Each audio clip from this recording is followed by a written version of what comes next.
Tapi sebelum masuk ke renungan pembacaan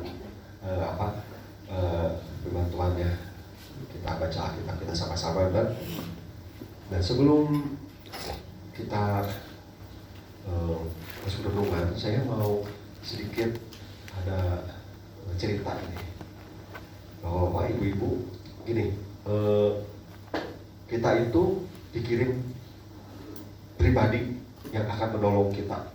Ya, Tuhan Yesus bilang dia akan mengirim seorang penolong pribadi. Dan pribadi itu adalah Roh Kudus. Ingat ya ini ya, tahu semua ya. Nah, kalau dia itu Roh Kudus itu pribadi, seseorang, Tuhan Yesus bilang seorang penolong pribadi. Nah ini biasanya kalau kita sama seorang itu bisa ngobrol kan? Bisa ngobrol. Ya saudara, bapak-bapak, ibu-ibu sama. Bapak-bapak, ibu-ibu bisa ngobrol dengan Roh Kudus. Ya, bisa ngobrol dengan Roh Kudus ya. Nah ini penting karena kita punya Roh Penolong. Jangan didiemin aja Roh Penolong itu, ajak ngobrol ya. Roh Kudus itu adalah Roh Penolong. Ngobrol sama Roh Kudus ya. Nah, saya ada satu pengalaman. Saya ini bukan pamer. Saya ini ada satu pengalaman benar. Ini kejadian benar. Saya punya sendal butut banget. Tadi saya pakai sendalnya tapi nggak boleh pakai sendalnya. Jadi saya mau pakai sendalnya ke sini buat ilustrasi nih. Tapi sendal saya butut banget. Saking bututnya itu sendal, istri saya udah bilang buang aja. Saya bilang ini sendal itu putus, suka putus. Saya pikir ini sendal ngapain dibuang kan? Saya lem aja, masih bisa dipakai, ngapain beli? Padahal sendalnya murah. Kalau beli di marketplace cuma 12.000. Klik. Besoknya paket, nyampe sendal baru. Tapi saya sayang. Bukan sayang duit, bukan saya, tapi saya pikir ini sendal ngapain dibuang ya, saya masih bisa pakai, dilem, jambung lagi, pakai lagi. Gampang, saya pikir gampang, kecil, ngapain dibuang lah. Saya tetap pakai itu sendal. Sampai sekarang saya pakai itu sendal butut banget. Mungkin bapak-bapak, ibu-ibu kalau lihat, wah, gak ada yang punya sendal butut kayak gitu. Saya masih pakai. Nah, satu kali saya lagi kerja di rumah, saya lagi ngelas besi ya. Pas lagi saya jalan, gimana lah, itu sendal putus sih sendal. Saya hampir jatuh, tapi sendal putus, saya bilang, ya putus. Yaudah, saya ambil lem, saya biasa pakai lem andalan saya, lem Korea. Tahu ya lem Korea? Saya lem, ini lem sendal kudus, saya lem sendal saya. Klik. Biasanya saya lem sekali, nempel. Terus jatuh saya jalan, udah nempel, terus sendal, di lem, gampang nempel. Tapi kali itu, saya duduk, saya lem sekali, udah nempel ya, udah bagus nempel. Saya taruh ke bawah, udah beres nih. Begitu saya mau pakai, baru mau melangkah, putus lagi. Kok aneh, putus biasanya nggak pernah gini. Terus saya ulang-ulang, sampai lebih dari 10 kali. Saya pikir kenapa ya? Saya bilang, saya ngobrol sama Roh Kudus. Aduh ini apa udah tandanya saya harus ganti sendal ya? Terus saya bilang, aduh Roh Kudus kalau ngomong dah. Saya siap dengar. Apa yang mau Roh Kudus ngomongin, saya siap dengar. Ini jujur, ini cerita bapak-bapak, ibu-ibu. Itu waktu itu saya pikir biasanya ini sendal saya lem gampang nempel. Tapi kali ini sampai berkali-kali nggak nempel. Setiap kali saya taruh ke bawah, saya pakai, baru jalan berapa lama putus lagi. Biasanya nggak pernah gitu. Ini aneh. Makanya saya ngobrol, saya bilang, Roh Kudus kalau ngomong dah. Kau pasti mau ngomong sesuatu.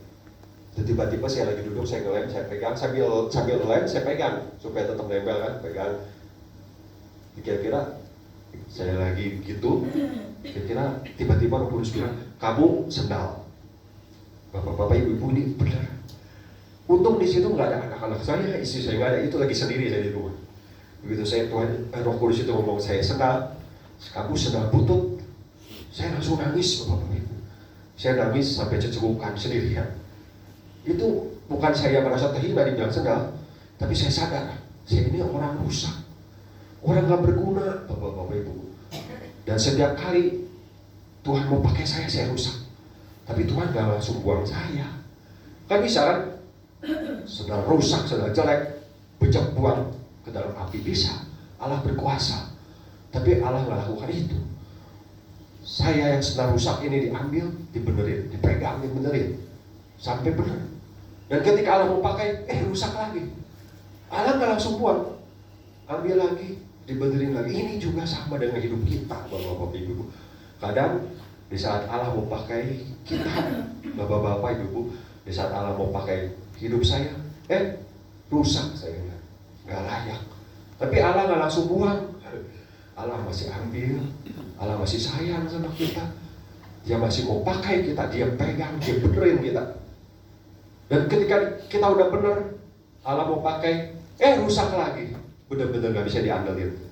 Tapi Allah gak buang kita, dia tetap ambil, dia tetap pegang, dia tetap pelihara kita, dia tetap perbaiki kita, dia tetap mau pakai kita.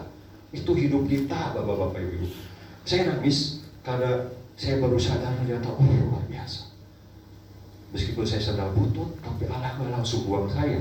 Meskipun hidup saya rusak, hancur, gak ada harapan, tapi Allah gak buang saya. Saya nangis, bener. Ini Roh Kudus ngomong sama saya luar biasa. Lewat sendal butut, Allah, Roh Kudus bisa ngobrol sama kita. Jadi kita harus peka. Ya, kita harus ngobrol sama Roh Kudus. Roh Kudus jangan didiamin, aja ngobrol. Karena dia adalah seorang penolong, seorang penolong pribadi, bisa diajak ngobrol. Kemana aja Bapak-Bapak Ibu-Ibu lagi di dapur, masak, lagi naik motor, ngobrol sama Roh Kudus. Bisa, harus peka. Kita harus buka mata hati kita. Renungan hari ini seputar mata hati. Ya, kalau semua orang bisa melihat dengan mata ini. Gimana nasibnya orang yang nggak punya mata? Lahir tanpa mata, kasihan ya. Nah, ini yang kalau kita renungkan hari ini, soal seorang yang buta sejak lahir. Ada yang ingat kisahnya? Buta sejak lahir. Ini kita akan sama-sama baca di Yohanes pasal 9. Nah, udah ya, soal sendal butut, udah lah. Ini ilustrasi pengalaman pribadi saya. Saya bisa nangis karena Roh Kudus bicara sama saya, luar biasa dengan saya. Ini cerita saya. Pengalaman pribadi masing-masing tiap orang berbeda. Jadi jangan Bapak-Bapak Ibu pelihara sendal butut supaya Roh Kudus ngobrol, jangan. Ini ilustrasi saya pribadi, tiap orang beda-beda. Ini kita akan baca di bilangan Yohanes pasal 9 ya.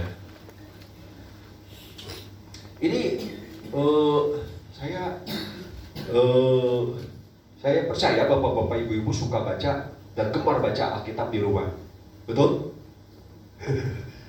Saya percaya, saya yakin, dan saya berharap Bapak Ibu suka baca Alkitab di rumah.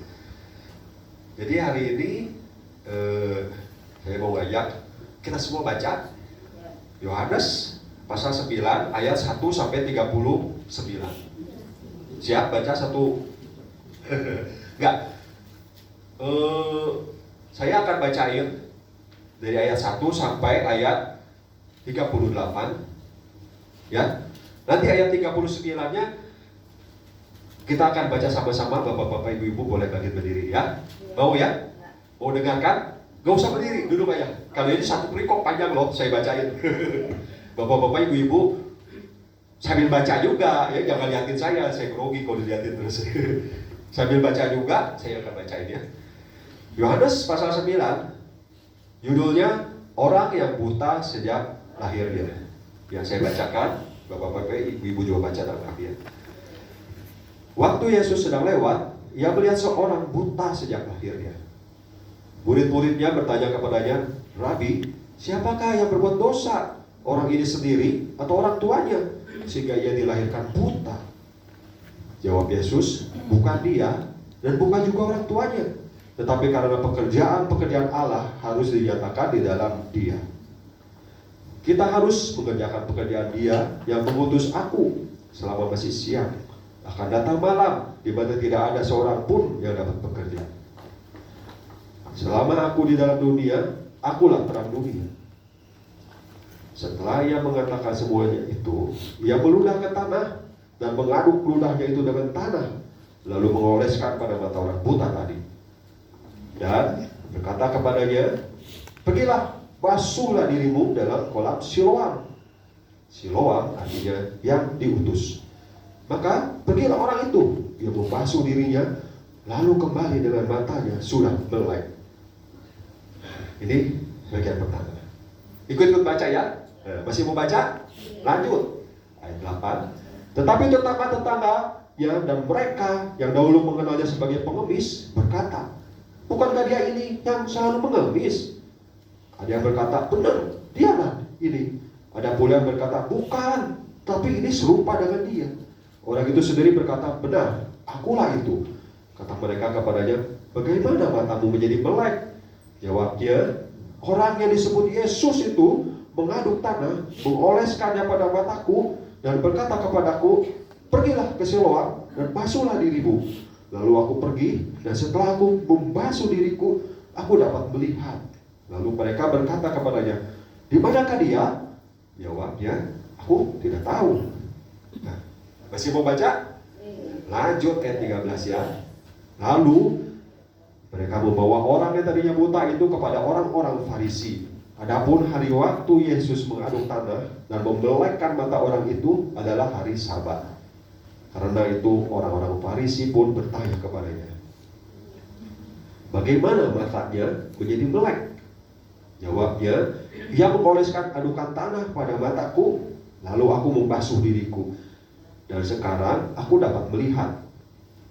Maka kata sebagian orang-orang Farisi itu, orang ini tidak datang dari Allah, sebab ia tidak memelihara hari Sabat. Sebagian pula berkata, bagaimanakah seorang berdosa dapat membuat mujizat yang demikian? Maka timbullah pertentangan di antara mereka. Lalu kata mereka pula kepada orang buta itu, dan kau, apakah katamu tentang dia? Karena ia telah membelekkan matamu. Jawabnya, ia adalah seorang nabi. Tetapi orang-orang Yahudi itu tidak percaya bahwa tadinya ia buta dan baru dapat melihat lagi, sampai mereka membagi orang tuanya dan bertanya kepada mereka, inikah anakmu yang kamu katakan bahwa ia lahir buta? Kalau begitu, bagaimanakah ia sekarang dapat melihat? Jawab orang tua itu, yang kami tahu ialah bahwa dia ini anak kami dan bahwa ia lahir buta. Tetapi bagaimana ia sekarang dapat melihat? Kami tidak tahu. Dan siapa yang membelekkan matanya? Kami tidak tahu juga. Tanyakanlah kepadanya sendiri. Ia sudah dewasa, ia dapat berkata-kata untuk dirinya sendiri.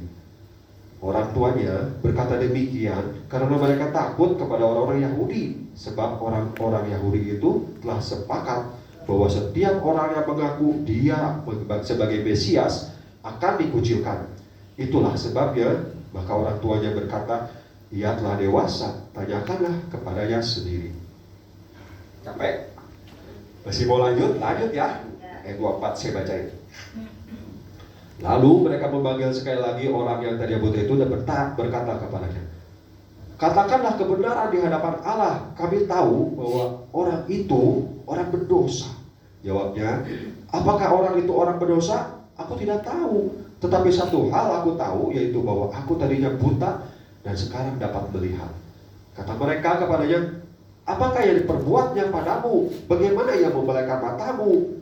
Jawabnya, telah kukatakan kepadamu dan kamu tidak mendengarkannya. Mengapa kamu hendak mendengarkannya lagi? Barangkali kamu menjadi muridnya juga. Sambil mengejek, mereka berkata kepadanya, engkau murid orang itu, tetapi kami murid-murid Musa. Kami tahu bahwa Allah telah berfirman kepada Musa tentang dia itu. Kami tidak tahu dari mana ia datang. Jawab orang itu kepada mereka, aneh juga bahwa kamu tidak tahu dari mana ia datang, sedangkan ia telah membelekkan mataku. Kita tahu bahwa Allah tidak mendengarkan orang-orang berdosa, baikkan orang-orang yang saleh dan yang melakukan kehendaknya. Dari dahulu sampai sekarang tidak pernah terdengar bahwa ada orang yang membelekkan mata orang yang lahir buta. Jikalau orang itu tidak datang dari Allah, ia tidak dapat berbuat apa-apa. Jawab mereka, engkau ini lahir sama sekali dalam dosa dan engkau hendak mengajar kami. Lalu mereka mengusir dia keluar. Lanjut ya baca. Masih mau lanjut? Asik ya baca Alkitab, asik? Enak, gak bosenin baca Alkitab itu. Bapak-bapak ibu praktek kali di rumah ya. Lanjut ya. Ayat 35 nanti ayat 39 bapak-bapak ibu berdiri, kita akan sama baca. Yesus mendengar bahwa ia telah diusir keluar oleh mereka. Kemudian dia bertemu dengan dia dan berkata, percayakah engkau kepada anak manusia? Jawabnya, siapakah dia? Tuhan, supaya aku percaya kepadanya. Kata Yesus kepadanya, Engkau bukan saja melihat dia, tetapi dia yang sedang berkata-kata dengan engkau, dialah itu. Katanya, aku percaya Tuhan. Lalu ia sujud menyembahnya. Kata Yesus, ayo kita berdiri. Ayat 39. Kata Yesus, aku datang ke dalam dunia untuk menghakimi, supaya barang siapa yang tidak melihat dapat melihat, dan supaya barang siapa yang dapat melihat menjadi buta. Amin. Luar biasa ya, firman Tuhan luar biasa ya.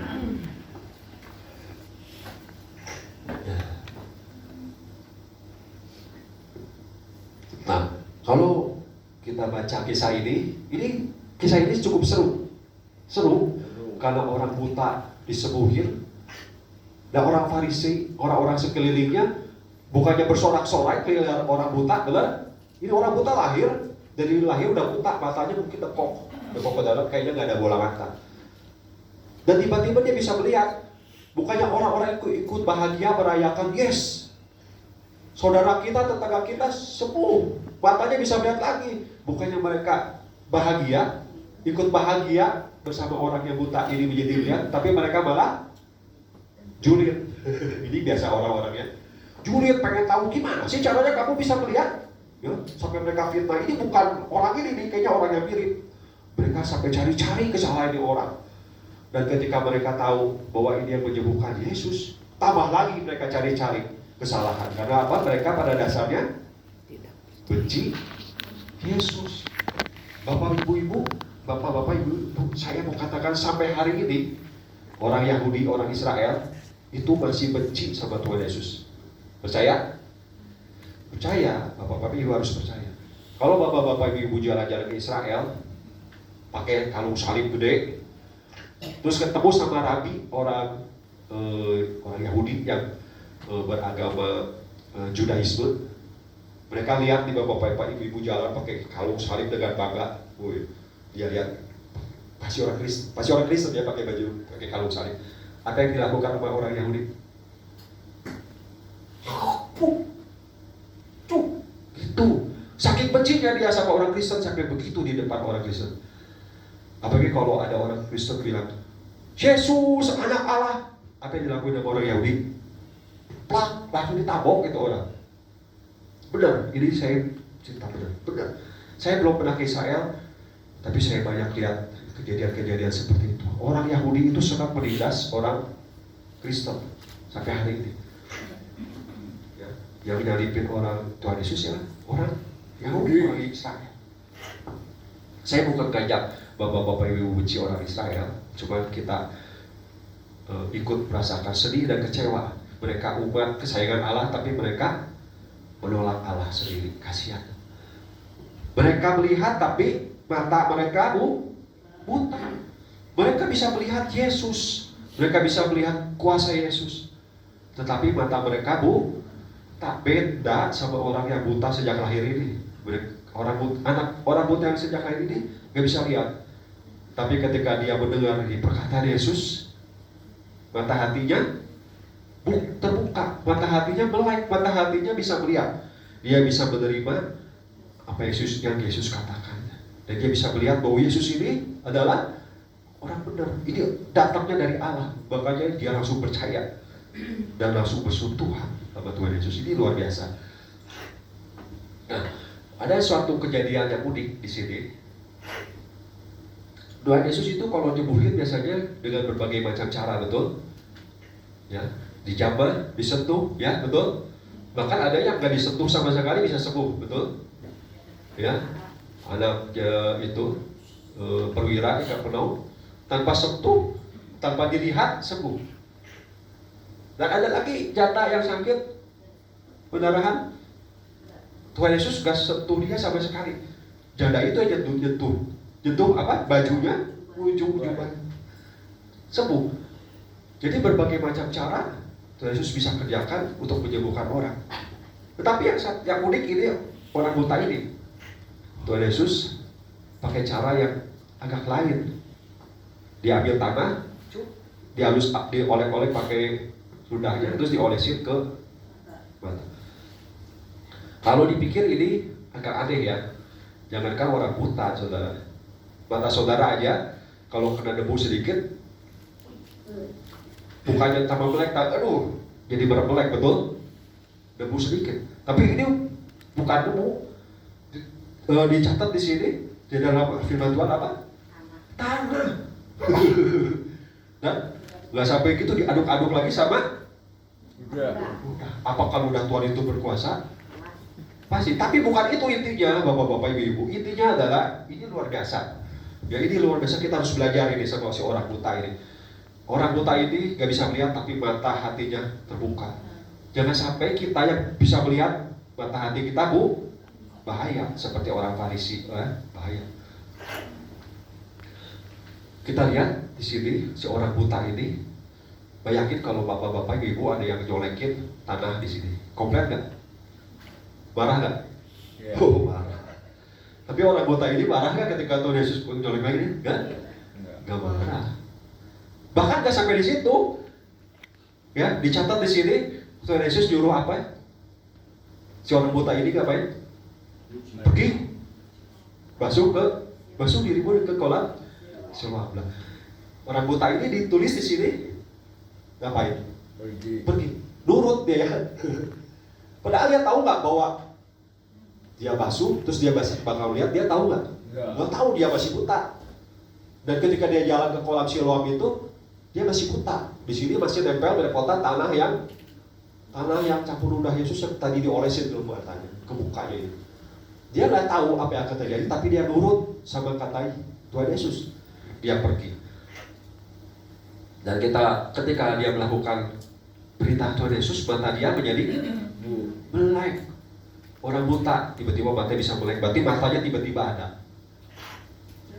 Ini luar biasa, ini mujizat yang luar biasa. Tetapi ini mujizat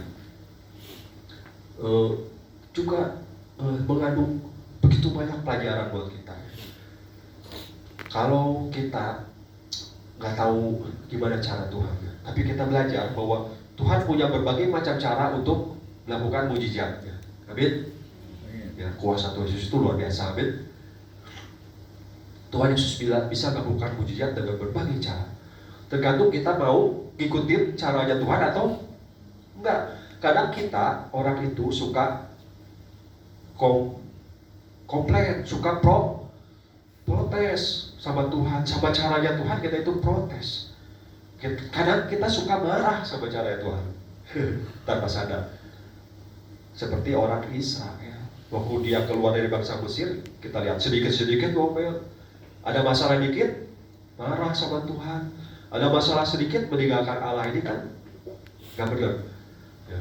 Jangan sampai kita seperti bangsa Israel ya. Jangan mau, amin. Kita harus jadi orang yang punya hati, mata hati kita melek melihat Tuhan ya. Dan ini dimana kita harus belajar, bapak-bapak, ibu-ibu peka ya. Kita harus melihat segala sesuatu ini dengan rohani kita ya. Nah, suatu yang bisa kita belajar juga dari kejadian ini adalah ketika si orang buta ini bisa melek ya, kita lihat orang-orang sekeliling dia itu semuanya itu penasaran gimana cara dia melek dan berusaha untuk cari-cari kesalahan Tuhan Yesus juga ya.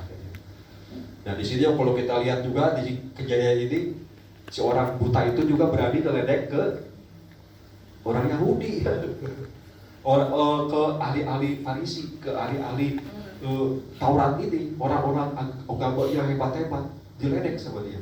Ya. Sampai akhirnya orang-orang ahli Taurat itu kesel, diusir juga itu orang buta. Ya. Nah, kalau kita lihat kejadian ini ya secara luar biasa ini, kita harus sadar bahwa Allah bisa memakai berbagai macam cara untuk melakukan mujizat. Tergantung kita mau nggak nurut. Ya. Bayangin, udah diolesin sama tanah campur ludah, dia harus basuh dirinya ke kolam Siloam. Dan dia nggak protes, dia nurut. Ya, dia nurut. Kalau kita digituin, apakah misalkan Bapak Pak siapa? pakinya Hedi kan namanya Pahu. Pahu. Misalkan Pahu disuruh sesuatu, melakukan sesuatu hal yang gak masuk akal, mau gak Pak? Ngapain ya? Hah? Iya, nggak mau. Tuhan Yesus ini sama orang buta kenal gak? Gak kenal. Orang buta ini ngebis, gak kenal ya. Dia bukan murid Yesus begitu. Dia sama sekali gak kenal sama Tuhan Yesus. Tapi ketika orang yang gak dikenal ini melakukan hal yang aneh pada dirinya, dia gak protes. Dan disuruh untuk basuh dirinya ke kolam Siloam, juga dia gak protes. Dia nurut aja. Kenapa? Karena dia pikir ya udah, ya gak ada harapan hidupnya. Dia buta dari lahir, gak ada harapan. Gak ada harapan. Siapa yang bisa nyembuhin matanya? Tapi ketika Tuhan Yesus suruh melakukan hal-hal yang aneh, dia lakukan. Karena mungkin ya, dia pernah dengar, karena kan di banyak duduk ngebis, mungkin dia dengar kisah-kisah tentang kehebatan Tuhan Yesus melakukan mujizat, pasti ya. Pernah dengar, meskipun dia belum pernah ketemu melihat Yesus karena dia buta, tapi mungkin dia pernah dengar. Jadi ketika Tuhan Yesus melakukan itu sama dia pasrah aja, kan? Dia nurut aja. Ketika Tuhan Yesus nyuruh dia basuh di kolam Siloam, dia nurut aja dia gak protes. Ya. Bayangin kalau mentalnya orang Israel, disuruh udah diolesin tanah, terus disuruh basuh diri di kolam Siloam, pasti saya yakin kalau orang Israel nih, mental orang Israel, kalau lihat dari kisahnya bangsa Israel keluar dari Mesir, saya yakin mereka pasti protes. Di tengah jalan mungkin mereka ngamuk. Apa-apaan sih, udah dipoles sampai tanah, yang diaduk-aduk pakai ludah, sekarang mesti basuh diri di kolam Siloam, ngapain sih? Apa sih manfaatnya? Pasti komplain, pasti marah. Tapi kita lihat pribadi orang buta ini dia enggak, dia nurut. Jadi bapak-bapak ibu-ibu harus siap-siap. Kalau bapak-bapak ibu-ibu ingin merasakan mujizat Tuhan yang luar biasa, kita harus siap dengan caranya Tuhan yang aneh, yang mungkin gak masuk akal, yang mungkin gak masuk logika kita. Tapi kalau Tuhan menuntut kita, ya udah lakuin aja, ya. Apapun yang Tuhan mau kita kerjakan aja. Makanya saya bilang tadi di awal, kita harus sering ngobrol sama Roh Kudus, Roh penolong itu, supaya kita bisa tetap teguh, kuat, ya. Roh Kudus itu roh yang menghibur kita, menguatkan kita di saat kita susah. Kita tetap bisa jalan, tetap di dalam iman kita. Harus kita pegang teguh itu, Roh Kudus, Roh penolong itu, ya. Nah, bapak-bapak, ibu-ibu, ini renungannya tadi kita udah baca banyak. Renungannya mungkin cukup aja, luar biasa ya. Kalau bapak-bapak, ibu-ibu pengen mendalami lagi, baca lagi kisah ini, karena ini luar biasa. Saya yakin bapak-bapak, ibu-ibu sudah ngerti, paham jalan kisah kita ini. Tapi ada satu yang saya mau bahas juga ini, karena ini kita udah masuk Paskah ya. Nah, bapak-bapak, ibu-ibu, ada satu hal menarik. Ini murid Yesus yang mengkhianati Tuhan Yesus itu siapa? Yudas Iskariot, ya. Dan kita tahu Yudas Iskariot ini sebenarnya bukan orang yang lagi PU, betul? Bukan orang yang lagi butuh duit, tapi dia menjual Yesus dengan berapa? 30 lebih. Nah, dia bukan orang yang lagi butuh uang, tapi dia jual Yesus. Jadi dia itu sebenarnya nggak butuh duit, tapi dia pengen jual Tuhan Yesus. Karena apa? Karena memang ada rencana Allah di situ. Ya. Kalau bapak-bapak, ibu-ibu baca kisahnya, memang itu ada rencana Allah. Dia masuk dalam rencana Allah di situ. Ya. Ketika perjamuan terakhir, memang Yudas ini masuk dalam rencana Allah.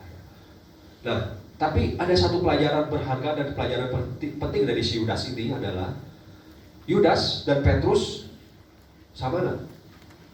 Sama, saya bilang sama. Petrus sudah diingetin sama Tuhan Yesus, kamu akan jangkal aku setelah ayat berbohong 3 kali. Dan ketika itu terjadi, waktu Tuhan Yesus ditangkap, diadili, sampai disalib, itu terjadi. Si Petrus menyangkal Tuhan Yesus sampai sebelum air berkokok. Nah, dan ketika Petrus sadar apa yang dilakukan sama Petrus, dia menyesal dia. Aduh, padahal aku udah diingetin sama Tuhan Yesus, tapi aku tetap aja menyangka. Dia menyesal. Nah, ini pribadinya si Petrus ketika dia melakukan kesalahan, apa yang dia lakukan? Dia menyesal, dia bertobat. Dan kita lihat bahwa Petrus ini tetap ada di antara murid-muridnya. Dia nggak meninggalkan Tuhan Yesus, dan si Petrus ini tetap ada dalam kumpulan yang menyaksikan Tuhan Yesus berarti disalib, betul ya? Nah, beda sama si Yudas.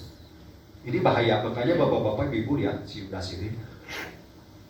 Ketika dia jual Tuhan Yesus, dia dapat uang itu. Ya apa yang terjadi? Dia juga sama-sama menyesal, betul? Menyesal dia juga, sama dia juga menyesal. Tapi yang dia ambil, langkah berikut yang diambil beda. Kalau si Petrus ketika dia menyesal, dia langsung balik sama Tuhan Yesus. Tapi si Yudas ketika dia menyesal, apa yang dia lakuin? Sebelum dia gantung diri, ini catat. Sebelum dia gantung diri, dia datang ke orang. Dia datang ke itu orang-orang yang bayar dia tadi, ya, ahli-ahli Taurat itu. Nah, dia datang ke mereka. Dan di situ dia bukan dapat pencerahan, dia bukan dapat suatu hal yang baik, malah dia dapat semakin terpuruk. Sampai akhirnya dia pikir, udah gak ada harapan aku. Dia gantung diri. Saya yakin nih, bapak-bapak ibu-ibu, saya yakin kalau si Yudas waktu itu ketika dia sadar dia menyesal, terus dia langsung datang ke bawah salib Yesus. Dia pegang kaki Yesus. Dia bilang, "Guru, ampuni aku salah." Apa yang akan terjadi? Apa yang akan terjadi? Tuhan Yesus pasti akan, enyah kau Yudas, kamu gak berguna, kamu sedang rusak, sedang butut. Apakah Yesus akan lakukan itu? Enggak, pasti enggak. Ketika Yudas, Tuhan Yesus lagi disalib, Yudas datang minta ampun di bawah kaki Yesus. Saya yakin Tuhan Yesus pasti akan bilang, Yudas, udah, aku udah mengampuni kau. Saya yakin itu. Saya yakin. Tetapi yang Yudas lakukan berbeda. Dia malah ketika dia menyesal, dia datangnya sama orang, dan orangnya menyesatkan dia. Dan akhirnya dia tambah putus asa dan dia gantung diri. Ini sikap yang dilakukan Yudas dan Petrus ini beda. Jadi kita harus belajar, apapun kesalahan yang kita lakukan kepada dalam hidup kita, apapun kesalahan yang kita lakukan di hadapan Tuhan, jangan kabur, jangan lari ke manusia, jangan lari ke Bapak Gembala. Gak bisa Bapak Gembala kasih saran yang menguatkan, gak bisa. Larinya harus ke kaki Tuhan Yesus, ke bawah kaki Tuhan Yesus, berseru sama Tuhan Yesus, Tuhan, saya salah, ampuni saya. Dan saya yakin Tuhan pasti mengampuni kita. Amin. Sama seperti orang buta ini yang gak melihat, udah gak ada harapan. Dari lahir udah buta, siapa yang bisa nyembuhin buat tadi? Lahir dari buta, gak mungkin bisa melihat, ya. Tetapi cara Tuhan Yesus, orang yang gak ada harapan jadi bisa melihat lagi. Luar biasa ya. Tuhan Yesus berkuasa, amin. Sekali Yesus tetap Yesus, amin. Amin. Luar biasa. Nah, kita harus pegang bahwa Yesus itu selalu luar biasa dalam hidup kita, amin ya. Ini harus kita pegang dalam suasana Paskah ini. Kita harus ingat, ya, apapun kesalahan kita, datang ke bawah kaki Yesus. Ya, jangan lari dari Yesus, jangan menjauh dari Yesus. Kalau kamu merasa hidupmu, bapak-bapak ibu merasa hidup berat, hidup susah, jangan lari. Tetap datang kepada Tuhan Yesus. Tetap diam dalam komunitas gereja supaya tetap dikuatkan. Tetap ngobrol sama Roh Kudus, ya, supaya bapak-bapak ibu tetap dikuatkan. Karena Roh Kudus ini adalah Roh penolong, ya, Roh penghibur, Roh yang menguatkan kita. Manfaatkan itu, ya, supaya kita tetap kuat, kita tetap teguh di dalam iman percaya kita. Dan bapak-bapak, ibu-ibu juga, kalau kita lihat di dinding ini nih, banyak foto-foto ya. Jadi seenggaknya waktu tahun berapa Natal ada foto-foto hasil jepretannya Bro Edwin, saya bilang, Win, dibikin ini bingkai, itu sama bibir diatur-atur, terus saya tempel di sini. Ini maksudnya buat histori gereja kita. Dan kalau bapak-bapak, ibu-ibu lihat itu kondisi dulu sama sekarang, kalau saya lihat juga suka, aduh, miris juga ya, sedih juga. Kayak dulu rame, ya. Kayak dulu lebih rame, dulunya lebih rame lagi, dulunya kayaknya lebih rame lagi. Kok dulunya kayaknya lebih asik lagi. Kok sekarang tambah gini, tambah melempem, aduh kok tambah begini. Udah gini, ya, kita harus lihat bahwa ya kita nggak tahu segala sesuatu kan bisa berubah ya dinamik. Tapi kalau kita lihat gereja kita sekarang juga memang ya begini. Jemaat sama pekerja banyak kan? Jujur, banyak kan pekerja jadi pekerjaannya melayani diri sendiri. Jemaatnya berkurang drastis. Dan kalau sampai itu terjadi sampai hari ini, yang harus disalahkan siapa? Gak ada, bukan salah siapa-siapa. Tetapi ini masalahnya Bapak Gembala yang harus ngomong langsung sama Tuhan. Kenapa? Karena ini domba-domba milik Tuhan, milik Allah. Kalau Bapak Gembala gak bisa gembalain domba-domba dengan baik, gak bisa bikin gemuk ini domba, sama bos gak akan dikirim domba baru. Betul? Tuhan Allah sayang sama jiwa-jiwa, Tuhan Allah sayang sama domba-domba. Tapi kalau dombanya dikirim ke sini bukannya jadi gemuk, malah jadi sakit dan akhirnya minggat, ngapain? Gak akan Allah kirim domba baru ke sini. Domba yang ada aja udahlah. Ini pun masih hebat bisa bertahan. Betul? Jadi ini gereja kita ini memang kita nggak tahu ya perencanaan Allah, tapi kita harus tetap teguh. Dan kalau soal cuma jemaat yang menukik tajam, ya ini bukan salah siapa-siapa. Bukan salah, oh jemaat, oh pekerja salah menggunakan ini gini, oh salah, bukan.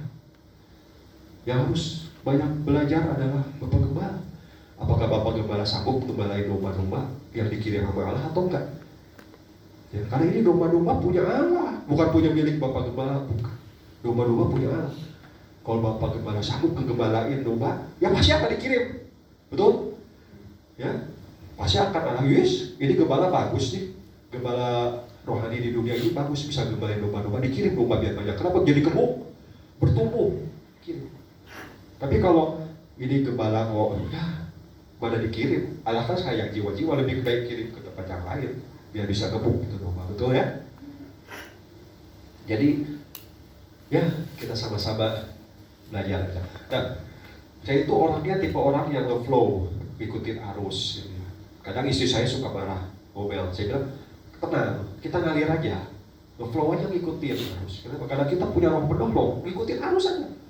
Tapi kadang istri saya suka marah. Saya, waduh, gini-gini sih, kamu dulu. Saya bilang, aduh, kamu panggil dadah kerudung. Apa kamu? Tenang, santai. Gitu. Kita ngikutin arus. Bukan berarti kita itu pasrah terus, ya udah, itu enggak. Kita juga harus tetap bekerja sama si orang buta ini. Dia lakukan pekerjaannya. Tuhan Yesus suruh pergi basuh ke kolam Siloam, dia lakuin kerjaannya, dia jalan. Gak ditulis di sini jarak dari tempat itu ke kolam Siloam berapa jauh, gak ditulis. Tapi mungkin cukup jauh, karena setelah dari kolam Siloam dia akan ketemu lagi sama Tuhan Yesus. Mungkin jaraknya cukup jauh. Nah ini orang kerja ini bekerja. Ketika Tuhan Yesus suruh, dia mengalir, ngikutin apa kata Tuhan Yesus. Nah, itu juga harus kita lakukan ya. Nah, bapak-bapak, ibu-ibu, renungan mungkin cukup ya. Lama-lama saya ngomong juga nanti bapak-bapak, ibu-ibu bosan. Tapi inti renungan hari ini, kita harus menjaga mata hati rohani kita supaya tetap melihatnya. Kita harus melihat bahwa Tuhan Yesus ini benar.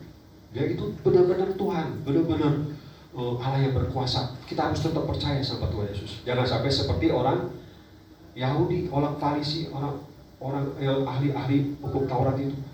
Mereka melihat kuasa Yesus, mereka kan mengamati, mereka itu memantau gerak-gerik Tuhan Yesus. Mereka itu melihat semua mujizat yang Yesus lakukan, tapi mata hati mereka udah buta. Mereka sama sekali gak mau melihat bahwa itu adalah anak Allah.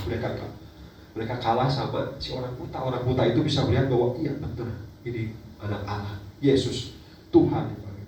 Tapi orang-orang yang bisa melihat gak bisa. Nah, jangan sampai ini terjadi dalam kita ya. Kita harus menjaga mata hati kita bisa melihat bahwa ada kemuliaan Allah ya di dalam Tuhan Yesus. Amin. Kali Yesus tetap Yesus, itulah kita pegang.